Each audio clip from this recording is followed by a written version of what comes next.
Attention, all curious minds, innovators, and trendsetters. It's time to pause, lean in, and get ready for an extraordinary journey as we dive deep into the fascinating realms of life, technology, entertainment, and business. Let's explore, learn, and grow together. Brace yourselves, for the next thrilling episodes of Hipther Talks is about to take off. Counting down from 10, 9, 8, 7, 6, 5, 4, 3, 2, 1. And here we go. Hi everyone, Zoltan here. We're back again this week at Hipther Talks, and we are sticking to the blockchain, and particularly we're going to talk about decentralized autonomous organizations. Like for all of you who know this is the DAOs. And I have today Ian LeViness, DAO Lead at Push Protocol. Hi Ian, it's nice to meet you. Very nice to be here. Nice to meet you as well. Happy to be here talking about communications and all things there. All right. So before we get started, I would just like to ask you to share a few words about your journey into the crypto and blockchain space, and also how it led you to become involved in the DAO and community building. Yeah, of course. Love sharing this. I think I kind of have an atypical path, typical in some cases, atypical in other cases. I started all the way back in crypto in 2016. So, in regular years, that's 8 years. In crypto years, that's, 1,000 years. But when I was back then I was a teacher, just a teacher teaching English abroad from where my home was at the time. I was in the Czech Republic. I walked into a small library looking for just an English book to read. They have a very tiny section with everything that they can find in terms of English books. One of them was Digital Gold by Nathaniel Hipther. As many of you may know, it was one of the first popularized books about Bitcoin and everything related to what we're doing now, especially back then. I read that, ate it all up in 2 days, went on to the Bitcoin white paper, went on to what was a really nascent, really early form of crypto Twitter, and just started writing over and over and over again until that grew into regular freelance work through all sorts of protocols and companies and projects and groups. That led me to working on the ground floor of a big exchange, which now is Bitpanda. And as we know now, Bitpanda split into 2 wings, but back then it was just one. I went onward to many other destinations, such as Norwegian Block Exchange, which is the first exchange to ever go public in the Nordics, in that region of the world. I went on to Serotonin, working for 40 or more different projects and groups there for 2 years. And then after that, I said, well, I've worked for a lot of different kinds of decentralized communities. My pet area is governance and all things DAO. Everyone, including myself, has been saying for years and years and years, why don't you just go full-time DAO, Ian? So I started looking for opportunities like that. This year, I landed the gig with Push. The specifics of that are just they were looking for someone to both help them scale their decentralization and at the same time pivot their DAO to a new model with even higher engagement. So right around the time of ETH Denver this year, I had to give a presentation on how I would approach that. Within 48 hours or so of that presentation, Harsh and Risha hired me and we never looked back. Now it feels like I've been there for over a year just because we've accomplished so much. But TLDR, many different stops, started as a teacher, went across all aspects of marketing, branding, and PR, but most importantly, in my case, worked in many aspects of community building, which led me to what I believe is my logical specialty area, all things DAOing all the time. Wow, this is some background, and it's awesome to have you here. So as you mentioned, you've been on the ground floor at 2 exchanges, and I have also advised and led governance, operations, and brand direction at over 15 companies. So. Exactly. And I also almost forgot. I got 2 startups funded as their first advisor. That's good. So my first question would be, what key insights have you gained from all this vast experience that you're now applying at Push Protocol? Yeah, great question. And there's a few key ones there for starters. First of all, from this varied yet hyper specialized experience, one of the top insights I've gained over the course of this very expansive amount of work, this very long time of being in crypto, is that there's no one size fits all approach to community building in this space or elsewhere. It has to relate to the specifics of your vision, what your community vision is. It has to relate to, for example, if you're building a DApp, the specifics of where you want that product to go. And thirdly, if it's a decentralized community, aka there's a high degree of control by everyone involved in the ecosystem, and more equitable incentives, more equitable, more level leadership, then you really have to work directly with all of those people from day one, which can be very difficult, but is also very rewarding. In other words, the next principle I would mention is you have to be radically transparent with efforts related to building community in our wild and wonderful space. Radically transparent, one example would be when you're DAOing, almost everything has to be posted on the forum. Then you have to decide if it has to be a formal proposal and then a vote and so on or not. But either way, basically everything has to be said publicly, and you have to allow for comment and taking in community input. There's lots of ways you can deal with that without having the people with the right experience on the job involved, without having the right people in the right departments at the same time. It's a delicate balance, which we can talk about more. But that's the second principle I think of when I think about the area I'm in. And thirdly would be, you have to realize that all competitive advantages are transient at this point, as if they weren't already in every space today with technology so rapidly changing. They very much are in crypto, maybe doubly so compared to most other spaces and industries that exist. So transient meaning you can't count on any competitive advantage for any really long period of time. You have to pivot quite frequently. All right. So since 2022, you've been heavily involved in social impact initiatives using on-chain technology, which is awesome. And could you share some of the most meaningful projects you worked on, such as raising fund and awareness? Yeah, of course. One example would be on a lower level, yet just highly rewarding level.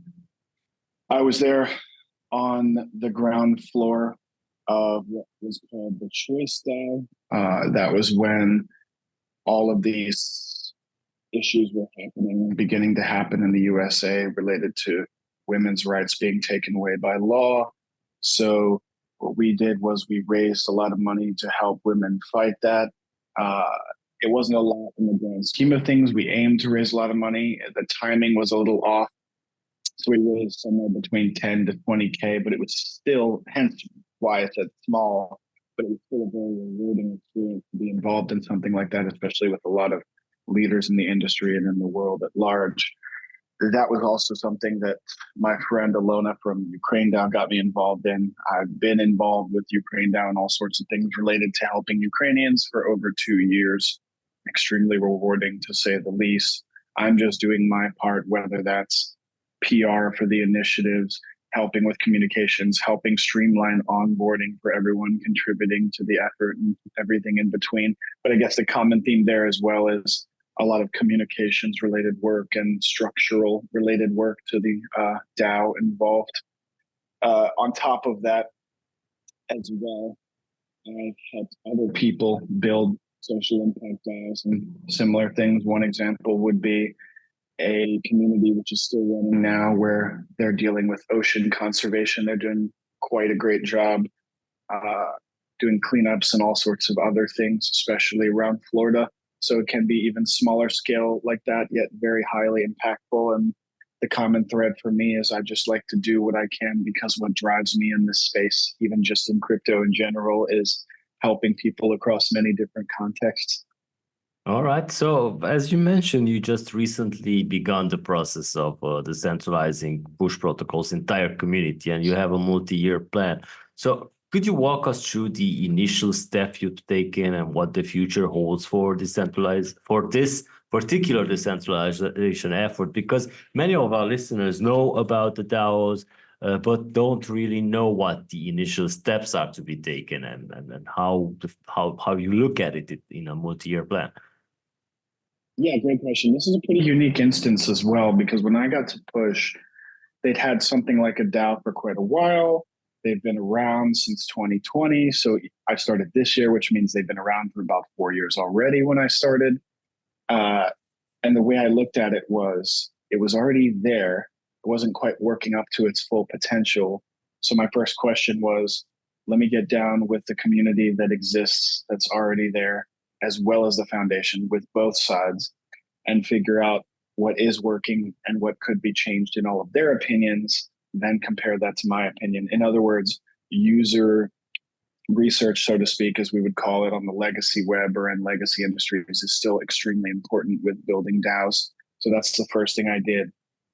What that resulted in a nutshell, is 4 to 5 people who were the most highly engaged community members doing proposals and all sorts of things in the Push DAO community over the years. Those people and I got together to think of a new governance structure from the DAO that we believed would be more highly impactful. In other words, like easier to get things done, but also directly involve the community a lot more to get them more engaged. And that governance structure that we came up with is what's live today, as of actually just in June. That's when it went live. It's the Push DAO Council. So the way it works is the council are delegates for everyone in the Push community by rule, by the community voted this in, meaning in practice, they can approve any proposal with just their voting power, as long as it aligns to the greater Push vision and doesn't do something that's just in their self-interests or quite easily against the interests of the longevity of Push as a whole. So those are the directives there in that case. Also, anyone in the community can always vote. So in other words, the second thing we did after the user resource was put the voting structure and the leadership structure in place. Then we started to say, what kind of work are we going to do? How can we really get this DAO going to enrich the ecosystem, not just be there and be a vehicle, be involved in things related to Push, but be focused and really enrich and help grow everything Push. So what we came up with there were 2, first of all, already existing proposals related to helping the business development team for Push on the foundation side, but having a community side business development team in that case. So that's called the BD sub DAO. And then we came up with the grants sub DAO because it had been discussed in the community for quite some time that they wanted grants to be under their control and not completely centralized under the foundation control, which is of course ideal when you have a protocol or anything that needs to be or is planned to be decentralized. So with those 2 things in mind, we passed those 2 votes after a while. And now the 2 main vehicles driving growth in Push through the DAO are the BD sub DAO, helping with partnerships and BD related activities, and the grants sub DAO, which is pretty exciting, meaning grants, all ecosystem grants for Push are under the DAO's control. In practice, what does that mean? That means there are 4 people reviewing grants and doing the whole process of approval and maintenance and all that. And I'm the only one who has any involvement with the foundation side, meaning 3 out of 4 are just community people, and they always have majority control of what's happening. So in other words, in the early days of a DAO, related to that side of the question and related to starting a DAO, you often need to do that user research, get on the ground with the people who are already there. If you don't have anything else and all you have is like a vision and a set of values, you can still do that. You survey, for example, you meet with everyone involved together and you ask the same question I was mentioning. What can we work on first where we can hyper-focus our efforts to scale this vision, meaning to make this vision happen most efficiently in reality? If you have nothing else, just focus on what vehicles will get that vision happening in reality. And that's a great start. But I hope that starts us off well. In this respect, I'll pause to see if you have any thoughts here. All right. So yeah, this is very interesting. There are significant changes at the Push protocol, especially with scaling their DAO. And this is very interesting, the integration of the grants program under the DAO. So what are the expected benefits of these changes and how do they align with the Push protocol's mission? Yeah, excellent question again. So as far as expected benefits of the changes, pretty simple to explain in my opinion. First of all, for example, with the BD said that we expect it to not just enrich our BD efforts, but show the community and allow the community in practice to directly influence, of course, all the partnerships that Push makes, because Push is not just a foundation anymore. Push is communications for everyone. And to be anywhere close to communications for everyone, you have to allow everyone to decide what that is, to decide what the integrations are, to decide what ecosystems get supported and which ones perhaps don't get supported right away, things like that. So the expected benefits for the BD side are twofold: enriching partnerships and those efforts, and on a deeper level, making us more aligned, even more so with our vision through the community being BD, basically, at the end of the day. As far as grants go, even simpler, in my opinion. When you have a protocol that's trying to be communications, aka the communications hub, in other words, for everyone, which is where we're trying to get. That's our grander vision. To even get close to that, you need grants to be run by folks, everyone. If they're not, how can you say that you're executing upon that vision? Grants for us need to be community run. We don't just want them to be that way. And that means the community needs to decide which areas of the industry, like decentralized social and GameFi and DeFi, get supported the most and which don't. And they need to decide how that aligns with this greater vision of us being the hub for all comms. So in other words, also on the side of grants, if it's not fully community run, you're not really moving your way towards, as you said earlier, progressive decentralization. We thought that these efforts with BD and grants were the most logical first steps towards fuller and fuller decentralization of all things Push. All right. So as you said, it has Push protocol has lots of partnerships, and if they all have over 650 integrations and 200 institutional partnerships, that's a lot. So how has the protocol managed to achieve such an extensive interoperability? Sorry, this is the word of the year, and it's sometimes so hard to pronounce. And I also want to ask, what challenges have you guys faced along the way? Yeah, so first of all, how have we achieved that? Pretty simple. Not simple on paper, of course. It took a lot of effort, but simple in terms of the explanation. Yeah. Twofold. First, it's not just like the head of BD or a BD assistant involved with making all those partnerships. From day one, everyone at the foundation and then the community has had some sort of hand in some sort of partnership or more than one partnership. In other words, we've achieved that level of partnerships because everybody has brought some to the table. And we've always driven it that way. We're sort of just a big partnership machine together.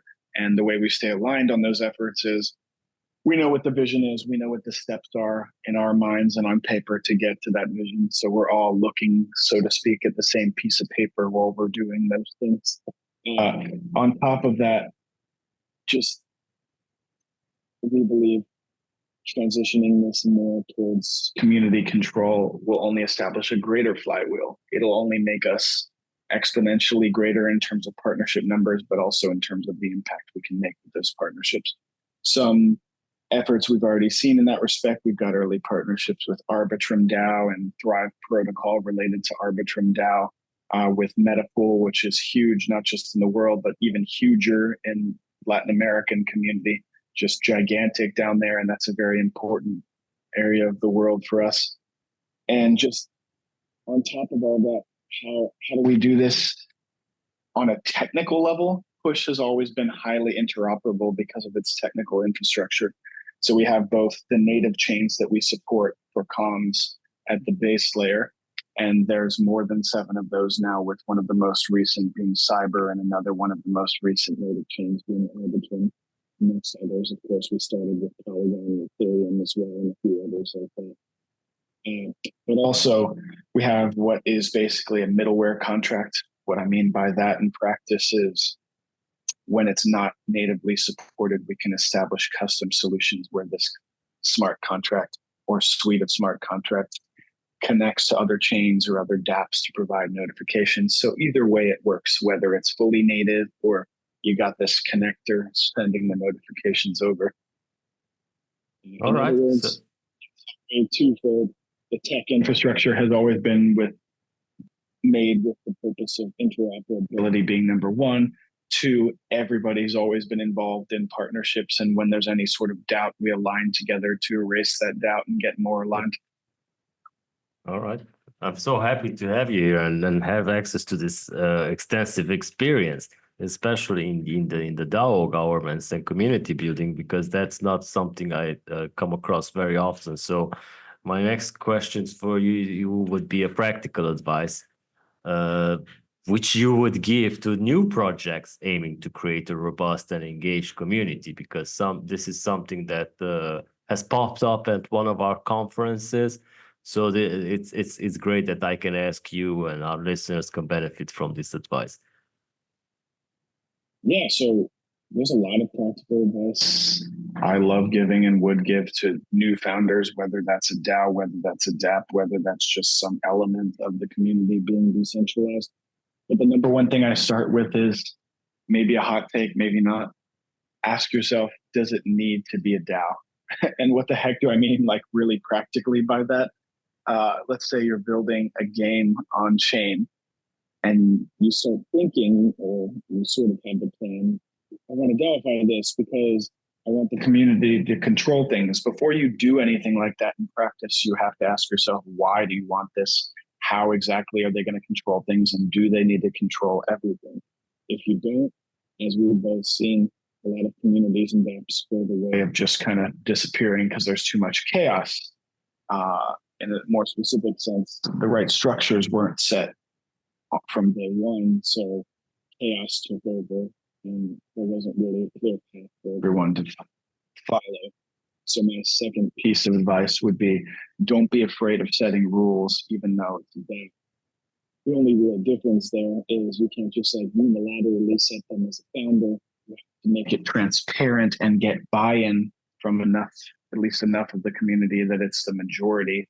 So then when it's voted through in that DAO structure, everyone knows, well, it's a rule now that we're all going to follow because we were all involved and we all voted. So the first 2 pieces of advice I'd give would be that, and I do say the same thing all the time. Does it need to be a DAO? And 2, what needs to be controlled and how are you going to have it controlled? And I guess the third one would be, who's going to control it? Because there are many, many cases with decentralized communities where you do want something like an application process. Because I'll bring this one up because my friend is doing a startup on this, and that's another example of someone I've advised on DAOing and everything in between. I know someone who's building basically a DAO structure for decentralizing the treatment of rare diseases in the DeFi space. So he's got all sorts of people, all sorts of stakeholders involved. But you have to think, how do I do this practically so the medicine goes from idea to distribution? Well, at every step of the way, you have to have the right people working on the right things. How the heck do you do that for starters? You have an application process, and then you have whatever you want to call it, something like sub-DAO and work streams that you send them into. Who sends them there? You have to have at least 5 to 10 people from day one who have the right backgrounds, who act as the leaders of those sub-DAOs, the work streams.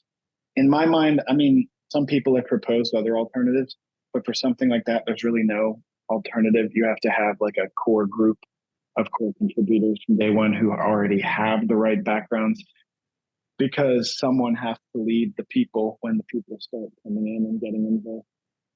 So those are 3 to 4 tips for starters that I always give everyone. And yeah, I almost forgot I've also worked in DeSci, and shout out to everyone doing things in DeSci. I love that space. I'll probably go to Vita DAO's island, for example, next year and see what's going on there. All right. So, of course, there are some pitfalls as well when it comes to DAO structure. So, in your opinion, what are some of the most common pitfalls that organizations face when transitioning to a DAO structure? And maybe you have learned something to let them know how to avoid them? Yeah, great questions. I definitely have, I believe, learned something to help people avoid that. And the number one difficulty I see is something we kind of touched on already, which is there are beautiful things about a DAO, but one of the double-edged swords is the community control. To be more specific, like I mentioned, if you don't have the right structures in place, or just in general, in a lot of cases, chaos can reign and proposals just won't be going through and people will be arguing all the time and you won't really know how to fix it. And the DAO is just kind of at a standstill temporarily. So how do you get through a standstill like that with a DAO? How do you get through a period where people aren't participating in an aligned way that actually gets things done? You rally, in my experience, the leaders who have consistently gotten things done. You get those leaders to go deeper into the community, especially during those times of chaos. Find not just the people who are less chaotic, who are more aligned, but find the people who are often, this can be a radical take, but it's something I've done, who are the most chaotic and appear to be, on paper in public arguing the most, but actually have a one-to-one or just a small group meeting with the people raising the most arguments. Because actually, at the end of the day, what I found is people are people. It's often simpler than you think. What may look like a severe critique of every little aspect of your budget and how you're doing things might just be a person saying, I'm afraid because this isn't as transparent as it could be. And when you have even a 30-minute talk with them and you figure that out, you can find some ways to be more transparent about what the DAO is doing. You can get that person involved in that transparency, even in a small way.